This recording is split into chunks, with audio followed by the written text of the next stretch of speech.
እኔ ብር አላጣው ፍትህ ነው ያጣሁት። ሱቅን ዝጋና ወጣ። ምክንያቱም ካሁን በኋላ የምትሰራው ለራስህ አይደለም ለአይኤምኤፍ ነው። ዶክተር አብይ በአንተ ምክንያት ነው ይሄው አሁን ቤቴን ልዘጋ አኮብኩብያለሁ። እግዚአብሔርን ማለት ነው። እኛ መኖር አንችልም ነው፣ ዳዎች መኖር አይችሉም ነው። እግዚአብሔርን ማለት ነው። የ11 ዓመት ታዳጊ እስካሁን አልተገኘም። መሰረተ ልማት ባልተሟላቸው የሀገራችን ገጠራማ አካባቢዎች መቀሌ ወደ ትግራይ ምናምን ትሄዱ ይሆን? ተናገር። ለምንድን ነው ስቴዲየም ላይ ቴዲ አፍሮ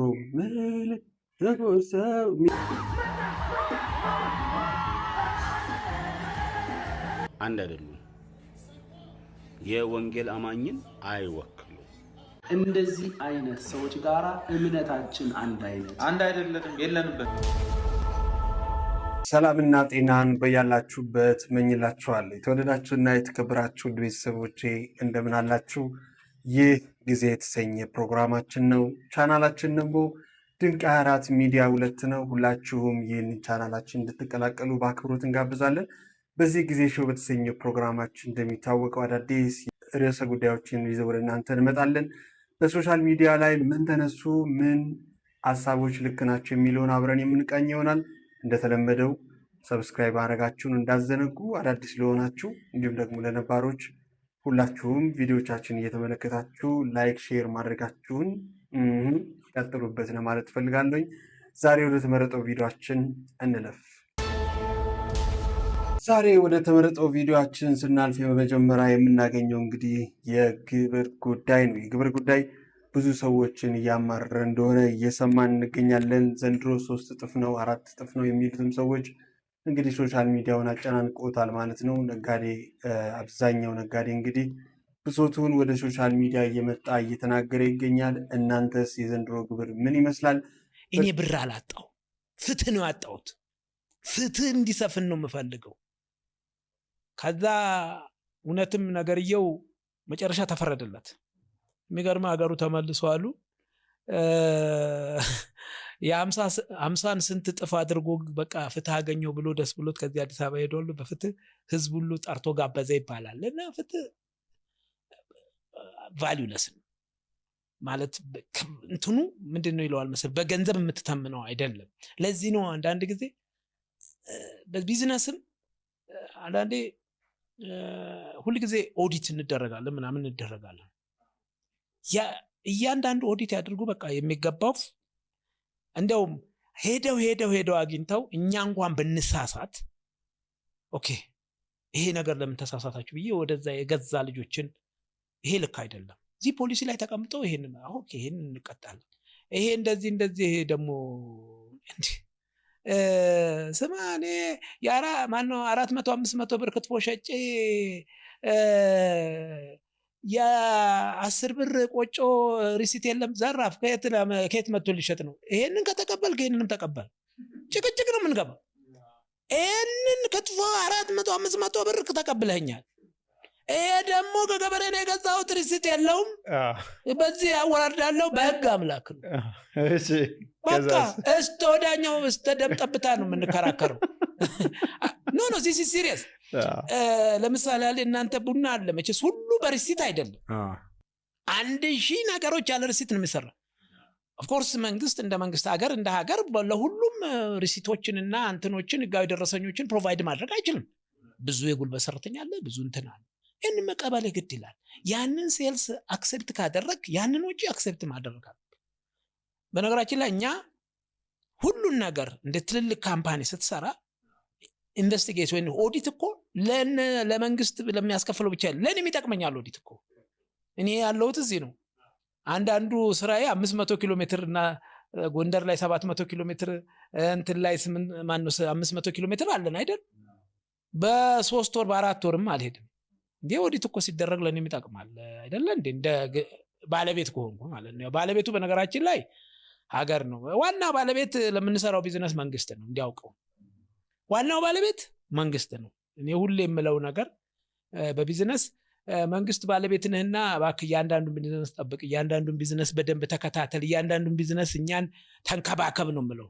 ለምን በለኝ እኛ አመቱን ሙሉ በጣም ብዙ ብር ብዙ ስራ ሰርተን ይሄን ያህል ሚሊዮን ተረፈ እንባላለን። ባንክ ተበድረን ነው ያንን ግብር የምንከፍለው። ምንነካችሁ? ባንክ ተበድረን። እኔ አሁን ያለፈው ግብር በጣም ብዙ ግብር ነው። ስንት እኔ ስራ ነው የማየው። ልክ እንትን ጥቅምት ላይ ግብር ሲገበር ሲባል ሂሳብ ሰርተው ይሄናል እንዴ ብሩ የት ጋር ነው ያለው? የት አለ ብሩ አሉ። ከዛ እግዚአብሔር ይስጣቸው ባንኮች ወደ 67% የሚሆነውን ከባንክ ወሰድን። ያው አሁን ደግሞ እየከፈልን አሁን ደግሞ የሚገርም አሁን እኮ ደግሞ መጣ ጥቅምት አሁን። ስለዚህ ማን ነው ባለቤቱ? መንግስት ነው። መንግስት አንደኛ በሚገበረው ግብር ባለቤት ነው። ሁለተኛ ህዝቦች ስራ እየሰሩ ነው እዚህ። እነዚህ ህዝቦች ደግሞ የኢንካም ታክስ ይከፍላ ማለት ኢንካም ታክስ ቀላል እንዳይመስል። አንዳንድ ከተሞች ላይ የምንከፍላቸው አንዳንድ ቦታዎች ላይ የምንከፍላቸው ኢንካም ታክሶች ብዙ ብሮች ነው። የዛን ከተማ የአስተዳደር ሰራተኞችን ደሞዝ የሚከፍል እሱ ብር ነው። እያየ ነው። አንዳንድ ጊዜ እንትን ነው ይሄ ባለሀብት ነው። በነገራችን ላይ አንዳንድ ችግሮች እዚህ ኢትዮጵያ ውስጥ ሀብታም ለመሆን ሱቅን ዝጋና ውጣ። ምክንያቱም ካሁን በኋላ የምትሰራው ለራስህ አይደለም ለአይኤምኤፍ ነው። ሀገር በደም እየታጠበች ህዝብ በጦርነት እያለቀ ባለበት ሰዓት በነጋዴው ላይ የግብር ናዳ ማውረድ ይህ የታቀደ የኢኮኖሚ ግድያ ነው። ህዝቡ የቀን ጉርሱን አጥቷል። ነጋዴው የኪሳራ ማዕበል ውስጥ ነው። መንግስት ግን የዶላር ጥማትን በእናንተ ላብ ሊወጣ ወስኗል። አሁን ሀገሪቱን እየመራት ያለው መንግስት ሳይሆን ዋሽንግተን ዲሲ ነው። አንተን አክስሮ ለውጭ ብድር መክፈያ ሊያደርጉ ነው። አይኤምኤፍ ለሰጠው ብድር ዋስትናው ያንተ ላብ ነው። የሚያሳዝነው መንግስት የዜጋውን እንባ ሳይሆን የአይኤምኤፍን ፈገግታ መርጧል። አሁን ጥያቄው ለእናንተ ነው። መንግስት መታዘዝ ያለበት ለተራበው ህዝቡ ነው ወይስ ለአይኤምኤፍ? እኔም ነጋዴ ነኝ የምትሉና ይህ ግፍ የሚሰማችሁ ሰዎች ሀቅ ነው ብላችሁ ኮሜንት ላይ ጻፉ። ካልተነጋገርን ሁላችንም አብረን እንሰጥም። አይ እንዴት ናችሁ ውድ ቤተሰቦች? ሰላም ናችሁ? ይኸው ዛሬ ራሴን ጭንቅላቴን ሁሉ አስሬ ነው ያልኩት። በጣም አሞኛል። ምክንያቱም በግብር ምክንያት ነው። እንግዲህ ዶክተር አብይ በአንተ ምክንያት ነው ይሄው አሁን ቤቴን ልዘጋ አኮብኩቤያለሁ። አምና 18000 የከፈልኩትን ግብር ዘንድሮ ይሄው 42000 ሆኖ መጣ። በዚህ ሁኔታ እጥፍ እየጨመረ እንዴት አድርገን ነው ስራ የምንሰራው? እንግዲህ ሱቄን ልዘጋ ነው። ምንም ማድረግ አልችልም። ምክንያቱም በዚህ ሁኔታ መስራት ስለማልችል ሱቄን ልዘጋ ነው በቃ በግብር ምክንያት። ቤት ውስጥ ቁጭ ብዬ ኦንላይን ብሰራ ይሻለኛል። ግብር የለብኝ፣ ቤት ክራይ የለብኝ፣ ምን የለብኝ። ምን ቦጣኝ እንዴ? ምን ቦጣኝ ምን ነው በገዛ ሀገራችን እንዲ ተማረን ስራ ምን ሰራው? ለምን ጥንቅር ብሎ አይቀርም? አረ ቤት ለቤት ለምን ተሸክሜ አልዞርም? ግብር አብዛኛው ጊዜ እንግዲህ አሁን አብዛኛው ማለት ለሀገር ግብር መክፈል ተገቢ ነገር ነው። ነገር ግን ደግሞ በተለይ አነስተኛ ሱቅ ላላቸው አነስተኛ የሽያጭ ሲስተም ውስጥ ያሉ ሰዎች እንግዲህ እያማረሩ ነው የሚገኙት። አብዛኛው ታች ላይ ያሉት ሰዎች ይህን ያህል ብር እንግዲህ ከፍዬ ነበር የዛሬ ዓመትም እንግዲህ እናስታውሳለን ማማረሩ አለ እና አሁን ደግሞ በእጥፍ 3 እጥፍ እየመጣ ነው። ለምሳሌ 18000 ብር ከፍያለሁ የሚል አካል 42000 ከፍያለሁ እያለ እንግዲህ እያማረረ ነው የሚገኘው እና ይህ ጉዳይ እንዴት ነው የሚታየው የሚለውን እስቲ እናንተ ሀሳብ አስተያየታችሁን አስቀምጡ። የዘንድሮ ግብር ከባድ ሆኗል እየተባለ ነው። እኛንም እያስፈራሩ ነው ትላለህ። ሱቅ እንዳንከፍት ትላለህ፣ የሆነ ድርጅት ምናምን እንዳናቋቁም። ለማንኛውም እንግዲህ ዜናችን ስናልፍ እጅግ በጣም አሳዛኝ የሆነ ጉዳይ ነው። ትናንትና እንግዲህ እዚሁ አዲስ አበባ ከከተማችን ላይ አንድ ህፃን ልጅ በጎርፍ እንደተወሰደና አሁንም ድረስ ተፈልጎ እንዳልተገኘ እየተነገረ ነው የሚገኘው። ዘንድሮ ዝናብ እጅግ በጣም አሳሳቢ ደረጃ ላይ ደርሰዋል፣ ቁጣ በሚመስል መልኩና ትዝ ይለኛል እኛ ህፃን እያለን እንደዚህ ከባድ ዝናብ ሲዘንብ ከፍ ያለ በረዶ የመሳሰለ ነገር ምናምን ሲዘንብ ከዛም ከዚህም ያሉ ሃይማኖት አባቶችም ተሰባስበው ጸሎት ይደረግ ይባላል ምናምን እና ዘንድሮ እንግዲህ እንደምናየው እንግዲህ ኢትዮጵያ ኦርቶዶክስ ተዋሕዶም ከባድ መከራ እያሳለፈች ነው የሚገኘው። ሌሎችንም የሃይማኖት እንግዲህ እንደምታውቁት ነውና ብቻ በዚህም በዛም በዚህም ምክንያት ብዙ ከመንፈሳዊ የዘገየን ይመስለኛል። እናንተስ የዘንድሮ ዝናብ በተለይ ከተማ ላይ ነው ከባዱ፣ ገጠራማ አካባቢ ላይ ደረቅ እንደሆነ እየተሰማን ያለውና እስቲ ዜናውን እንስማ። አስቸኳይ የማስጠንቀቂያ መልእክት ለወላጆች ተላልፏል። ትናንት በጀሞ 3 ገብርኤል አካባቢ በጎርፍ የተወሰደው የ11 ዓመት ታዳጊ እስካሁን አልተገኘም። ፍለጋው ተጠናክሮ ቀጥሏል። ነገር ግን ይህንን ህፃን ማግኘት አልተቻለም። ይህንን ልጅ ያያችሁ ወይንም ደግሞ መረጃ ያላችሁ በ0910 37 85 50 ላይ እንድደውሉም አደራ ተብላችኋል። ወላጆችም ክረምቱ መግባቱን ተከትሎ የልጆች ህይወት በጎርፍ እንዳይቀጠፍ ከፍተኛ ጥንቃቄ አድርጉ። ዝናብ በሚዘንብበት ወቅትም ልጆችን ብቻቸውን አትተውም ተብላችኋል። ክፍት ቦዮችና የጎርፍ መፋሰሻዎች አካባቢ መጫወት ሞት መሆኑንም በደንብ ለልጆቻችሁ አስረዱ። ይህንን መልእክት ሼር በማድረግ በርካቶች እንዲማሩበትና እንዲጠነቅቁ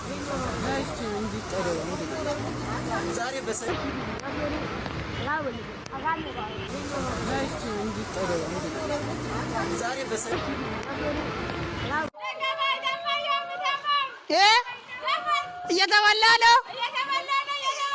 እግዚአብሔር አለ፣ እግዚአብሔር አለ። አይዞሽ አይዞሽ፣ አንቺ ቤት ገባ። አይዞሽ አይዞሽ አይዞሽ። ማህበራዊ ሚዲያ ላይ እየተዘዋወረ የሚገኘውና የአያሌዎችን ልብ የሰበረው ተንቀሳቃሽ ምስል መሰረተ ልማት ባልተሟላቸው የሀገራችን ገጠራማ አካባቢዎች የሚኖሩ ወገኖቻችን በየቀኑ የሚጋፍጡትን አስፈሪ የህይወት ትግል ፍንትው አድርጎ ያሳያል።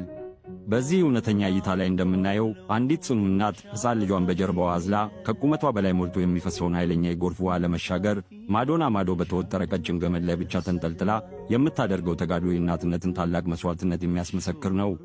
በአካባቢው ያሉ ወጣቶች በጋራ ተረባርበው ገመዱን እየሳቡ ባይረዷት ኖሮ የወንዙ አስፈሪ ኃይል እናቲቱንም ሆነ ሕፃኑን በአፍታ ጠርጎ ሊወስዳቸው የሚችልበት ዕድል እጅግ ሰፊ ነበር።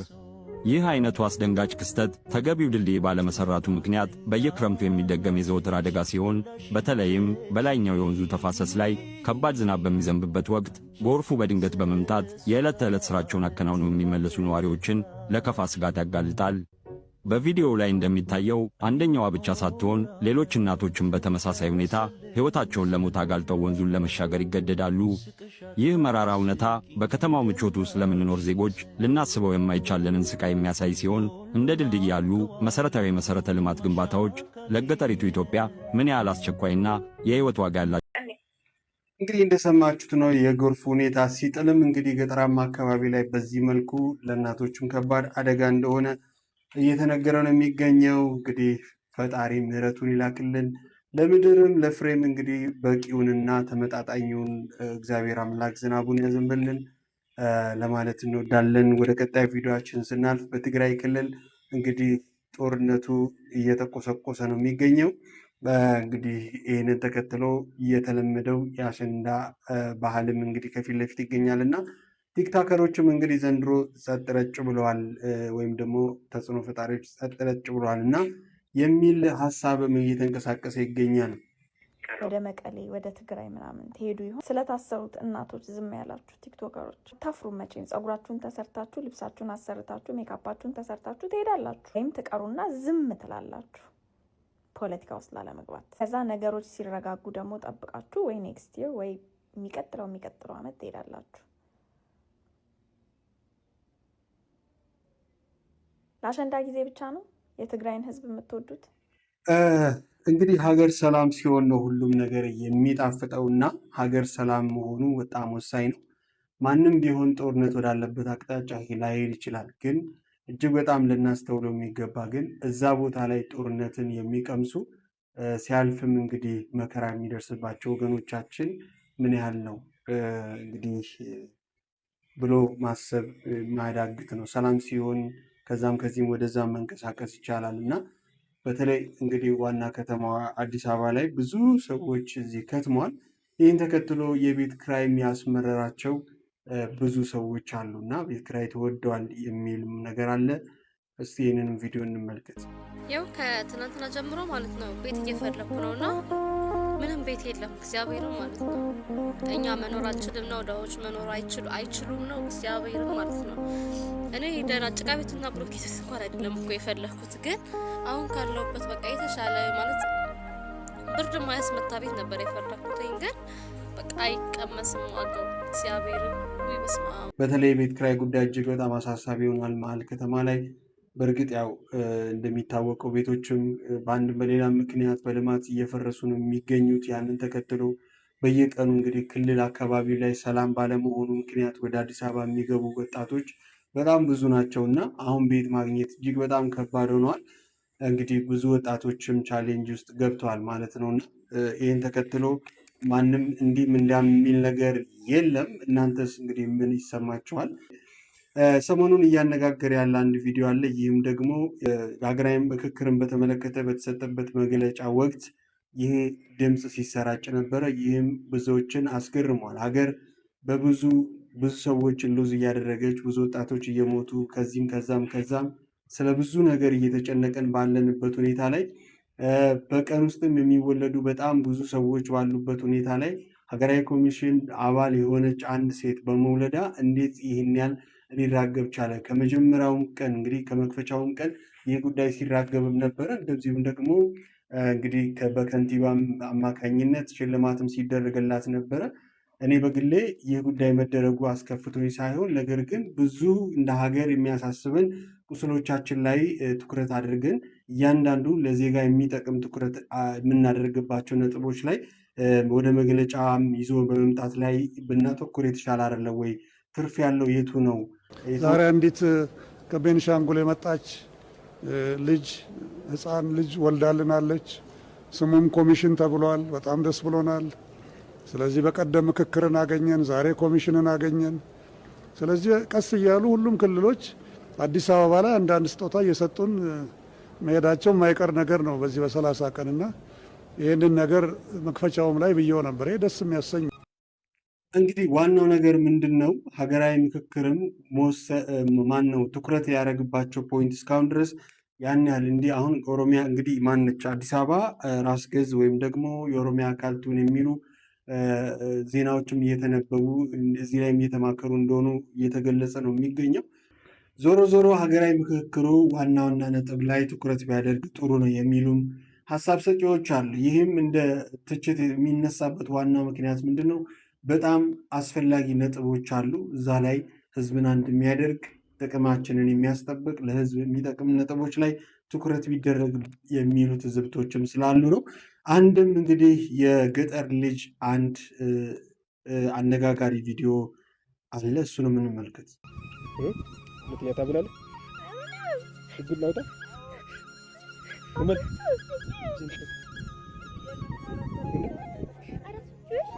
አራት ጀሮች ይሄ ምንድን ነው?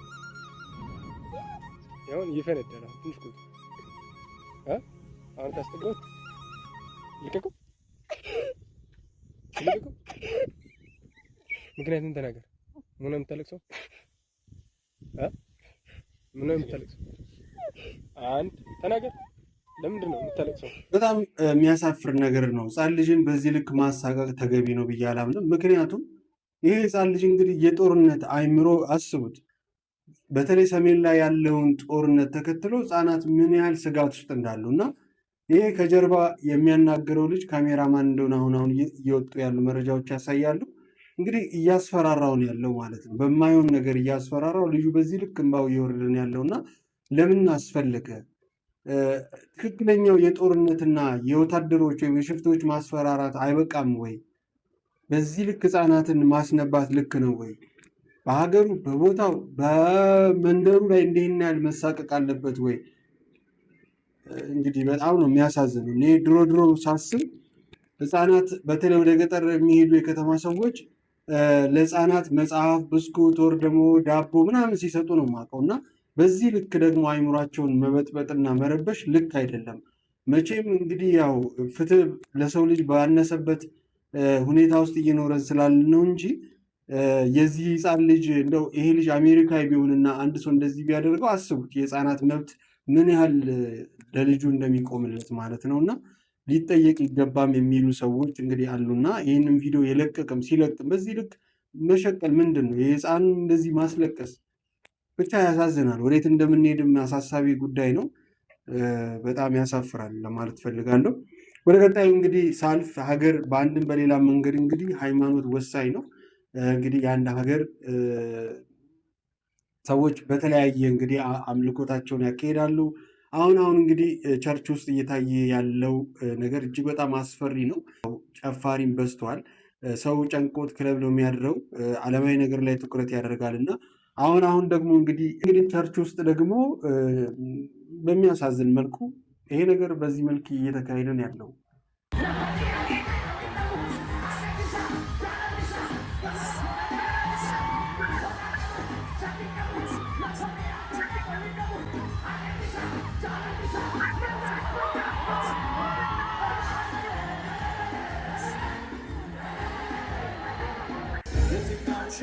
አስታውሳችሁት? የቴዲ አፍሮ ምኒልክ ማለት ነው።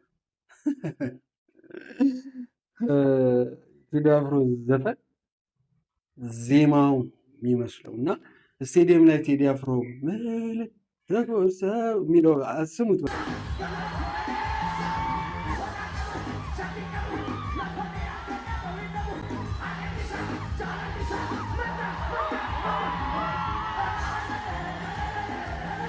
ጭፈራው ቶን አወጣጡ ምናምን ግጥሙ ምናልባት ሊለያይ ይችላል እንጂ ቁጭ በቃ ቴዲ አፍሮ ማለት ይሄ ቫይቡ የሄደበት የዝላዩ የዜማው ኢቭን ራሱ ሳይሆን አይቀርም።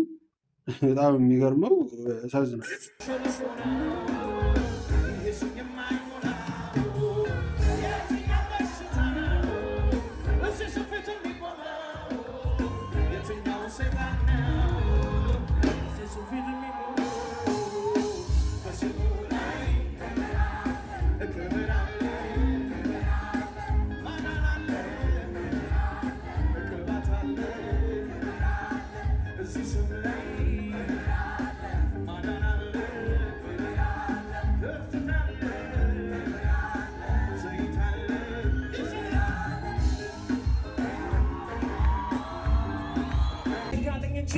ሱልጣን አልጠይቅም ያጠፋኛል ከለጂ ሞኝ በሉኝ ግድ የለም አንተ ተደሰት እንጂ የፊት ፈገግታ ለኔ ነው የህይወቴ ምንጭ አመጣለሁ ቢያስመኝም አንተና በለኝ እንጂ አምነዋለሁ ብጠልቅ እንኳን እንደሚያወጣኝ እንጂ በቃውን ተፈትኖ ልቤ ቢሆን ተጎጂ ይፈወሳል በታምር የልብስ ጫፍን ካንቺ ጫፍ ከጫፍ ጨርፎ አየው ሰላም ተርፎ ስንከራተት ያጣሁትን ፈወሰኝ ቀሚስ አልፎ ስንት ዓመት ያባከነኝን መላው ምሰራው ጠፍቶ ላፍታ ብነጋ ተባምር ቀሚስ አዳነኝ ጨርፎ የአዳኞች አዳኝ ነኝ የጌቶች ሁሉ ጌታ ጌታ ባጠገቤ ቃሉ በልቤ ነው የምሰብከው ጌታ የተሰቀለውን ነው ኢየሱስ ጌታ ነው እመሰክራለሁ ከሙታን ያስነሳው በልቤ አምኛለሁ ስለዚህ ድኛለሁ ጌታን አከብራለሁ የጸደቅኩት በልቤ እምነት ነው የዳንኩትም ባፌ መስክሬ ነው መጽሐፍ እንደሚለው ሰማው ከሚለው ጋር ተስማማው ኢየሱስ ውስጤ ነው ሞገሱ ፈሰሰ ሰማችሁት ነው። እውነት ለመናገር በጣም ያሳዝናል። ይህን ተከትለው እንግዲህ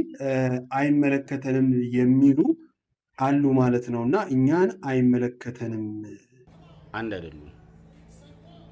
የወንጌል አማኝን አይወክሉ። እንደዚህ አይነት ሰዎች ጋራ እምነታችን አንድ አይደለም፣ የለንም። በዚህ መልኩ እንግዲህ እኛን አይመለከትም የሚሉም አሉ ማለት ነው እና ጥሩ ነው። አይመለከተንም ማለት ጥሩ ነው፣ ማውገዙ ጥሩ ነው። ግን ወዴት እየሄድን ነው የሚል ጥያቄ ነው ያለኝ። ትውልዱ እንግዲህ ያው መጨፈር እንደሚወድ በተለይ ወጣቱ መዝለል ምናምን እንደሚወድ ይታወቃል እና ያንን ነገር እንግዲህ ትውልዱ ማርኮ ወደ ቸርች ለማምጣት ከዛ ደግሞ እግዚአብሔርን ፈጣሪን የሚደፍሩበትን መንገድ ማዘጋጀት አይመስላችሁም? በቃ ቀለል እንዲያደርጉት። በፊት መዝሙርና እንግዲህ ጭፈራ ልዩነት ነበር። አሁን ደግሞ ወደ ቸርች እየመጣ ነው። መጨረሻው እንግዲህ እግዚአብሔር የለም ወደሚለው አቅጣጫ ትውልድ ይመጣና መከራ ይሆናል ማለት ነው። አሁንም እንግዲህ እሱ ነገር እያየን ነው ያለ ነው እና ያሳዝናል። እንግዲህ አንድ ሰው ከራሱ ነው የሚጀምረው። አንድ ህሊና፣ አንድ ልቦና መርሃ ከሌለው፣ ፈጣሪ መፍራት ሲስተም ከሌለው እንግዲህ ምንም ማን ያስተዳድረዋል? አስቡት እና ህሊናን ፈጣሪ ካላስተዳደረው ብቻ ያሳዝናል። እንግዲህ መጠንቀቅ ያለባችሁ ብዬ ነው የማስበው። በተለይ እንግዲህ ቸርቾች ተከፋፍሏል እንደ ቅርጫና እንደምትመለከቱት ራፕና እንግዲህ ደግሞ ሬጌዎችም እየተስተናገዱ ይገኛል እና በዚህ ጉዳይ በሃይማኖት ጉዳይ ከሃይማኖትም ስለዘለለ ይህንን ጉዳይ ማንሳት የፈለግኩት እንግዲህ እየተቃወሙ ይገኛሉ ማለት ነው። ሌሎችም እንግዲህ ፕሮቴስታንቶች እምነት ተከታዮች በተለይ ፓስተሮች እንደሰማችሁት ተቃውመዋል። እኛ አይመለከተንም ብለዋል እና ማን ነው የሚመለከተው? ሀይስ አይባልም ወይ? ወደ ድፍረት እየሄደን ነው ያለ ነው እና በዚህ ጉዳይ እናንተስ ምን ትላላችሁ? ያላችሁን ሀሳብ አስተያየት ኮሜንት ላይ አስቀምጡልን። ፈጣሪ ሀገራችን ኢትዮጵያን ይጠብቅልን። የዛሬው ቪዲዮቻችን እኚህን ይመስሉ ነበር። እንደተማራችሁባቸውና እንደታዘባችሁ እንግዲህ ተስፋ አደርጋለሁኝ። እያሻሻልን እንድንመጣ የተሻሉ ስራዎችንም ሰርተው ወደ እናንተ እንድናደርስ ሁላችሁም ሰብስክራይብ ማድረጋችሁን እንዳዘነጉ፣ ላይክ ሼርም እያደረጋችሁ ሌሎች ጋር እንታደርሱልን በአክብሮት እንጋብዛለን። ወዳችኋለሁ፣ አከብራችኋለሁ። ያላችሁ በሰላም ፍቅር ጤና እመኝላችኋለሁ። በሚቀጥለው ፕሮግራማችን እስከንገናኝ ድረስ ቸር ሰንብቱ።